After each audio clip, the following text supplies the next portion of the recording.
Greeting. It was late in the afternoon only when Zarathustra, after long useless searching and strolling about, again came home to his cave. When, however, he stood over against it, not more than 20 paces therefrom, the thing happened which he now least of all expected. He heard anew the great cry of distress, and extraordinary. This time the cry came out of his own cave.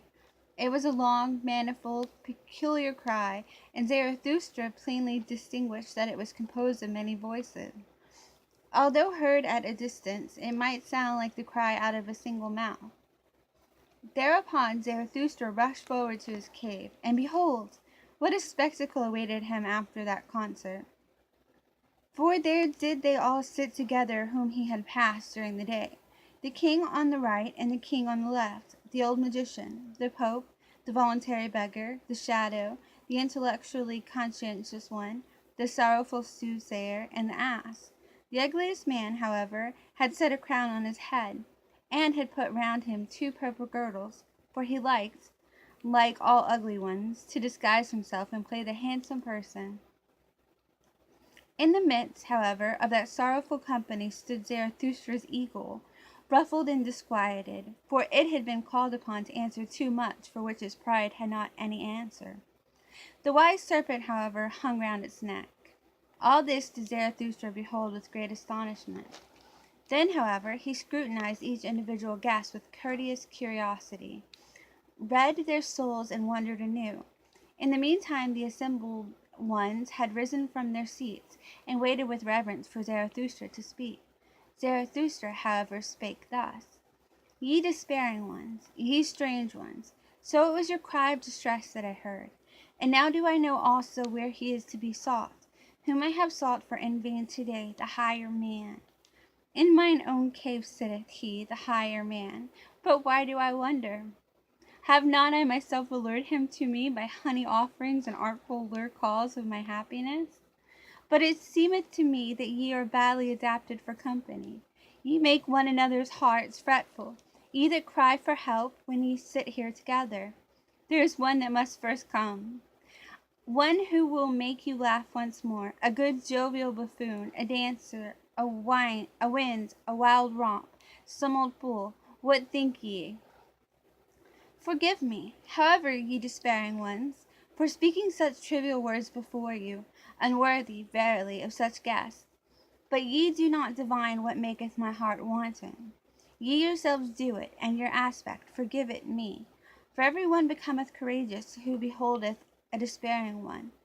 To encourage a despairing one, every one thinketh himself strong enough to do so. To myself have ye given this power, a good gift, mine honorable guest, an excellent guest present. Well, do not then upbraided when I also offer you something of mine. This is mine empire and my dominion. That which is mine, however, shall this evening and tonight be yours. Mine animals shall serve you. Let my cave be your resting place. At house and home with me shall no one despair. In my purlieus do I protect every one from his wild beasts. And that is the first thing which I offer you, security. The second thing, however, is my little finger. And when ye have that, then take the whole hand also. Yea, ye, and the heart with it. Welcome here, welcome to you, my guest. Thus spake Zarathustra, and laughed with love and mischief. After this greeting, his guests bowed once more, and were reverentially silent. The king on the right, however, answered him in their name.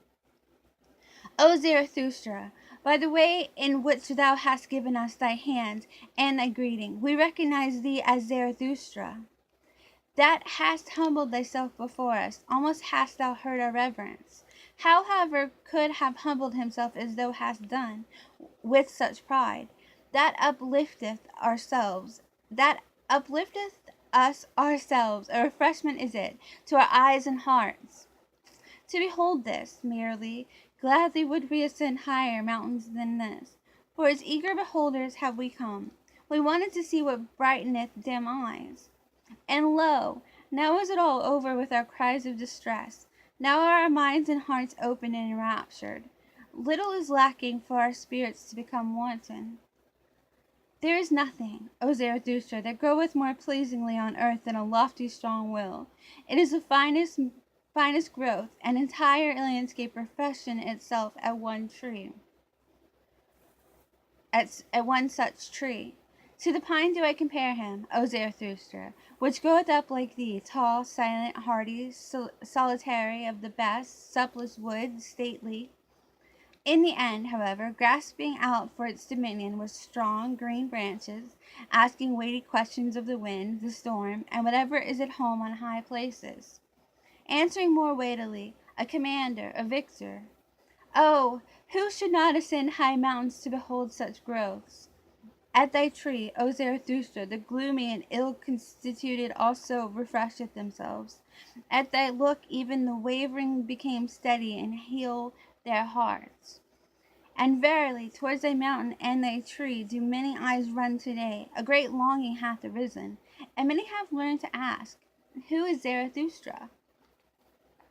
And those into whose ears thou hast at any time dripped thy song and thy honey. All the hidden ones, the lone dwellers and the twain dwellers, have simultaneously said to their hearts, Doth Zarathustra still live? It is no longer worth while to live. Everything is indifferent. Everything is useless, or else we must live with Zarathustra. Why doth he not come who hath so long announced himself? Thus do many people ask. Hath solitude swallowed him up, or should we perhaps go to him? Now doth it come to pass that solitude itself becometh fragile and breaketh open, like a grave that breaketh open and can no longer hold its dead. Everywhere one seeth resurrected ones. Now do the waves rise and rise around thy mountains, O Zarathustra, and however high be thy height, many of them must rise up to thee. Thy boat shall not rest much longer on dry ground. And that we despairing ones have now come into thy cave, and already no longer despair. It is but a prognostic and a presage that the better ones are on the way to thee. For they themselves are on the way to thee, the last remnant of God among men. That is to say, all the men of great longing, of great loathing, of great satiety.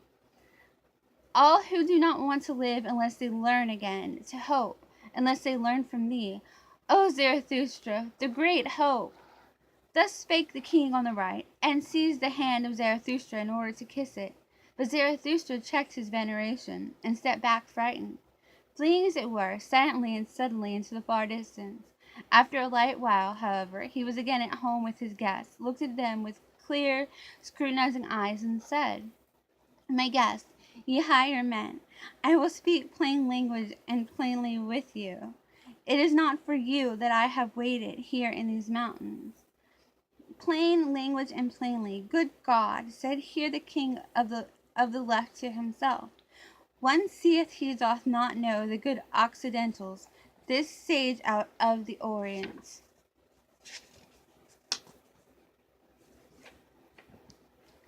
But he meaneth blunt language and bluntly well. That is not the worst taste in these days. Ye may verily all of you be higher men, continued Zarathustra, but for me ye are neither high enough nor strong enough. For me, that is to say, for the inexorable which is now silent in me, but will not always be silent. And if ye appertain to me, still it is not as my right arm. For he who himself standeth like you, on sickly and tender legs, wisheth above all to be treated indulgently, whether he be conscious of it or hide it from himself. My arms and my legs, however, I do not treat indulgently. I do not treat my warriors indulgently. How then could ye be fit for my warfare? With you I should spoil all my victories, and many of you would tumble over if ye but heard the loud beating of my drums.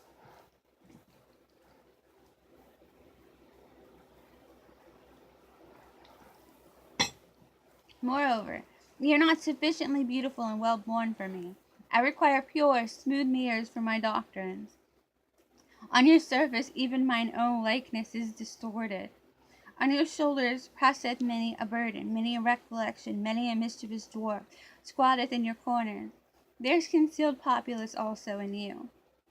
And though ye be high and of a higher type, much in you is crooked and misshapen.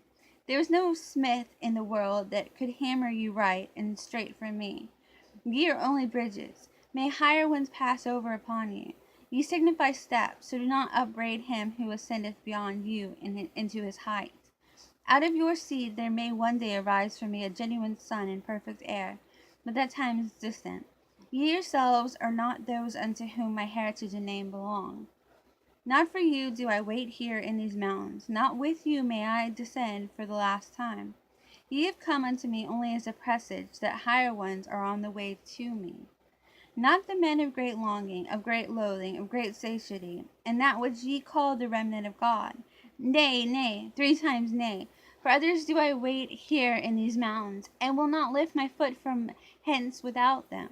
For higher ones, stronger ones, triumphanter ones, merrier ones, for such as are built squarely in body and soul, laughing lions must come. O my guests, ye strange ones, have ye yet heard nothing of my children? And that they are on the way to me. Do speak unto me of my gardens, of my happy isles, of my new beautiful race. Why do ye not speak unto me thereof? This guest present do I solicit of your love, that ye speak unto me of my children. For them am I rich, for them I became poor. What have I not surrendered? What would I not surrender that I might have one thing, these children, this living plantation, these life trees of my will and of my highest hope? Thus spake Zarathustra, and stopped suddenly in his discourse, for his longing came over him, and he closed his eyes and his mouth, because of the agitation of his heart.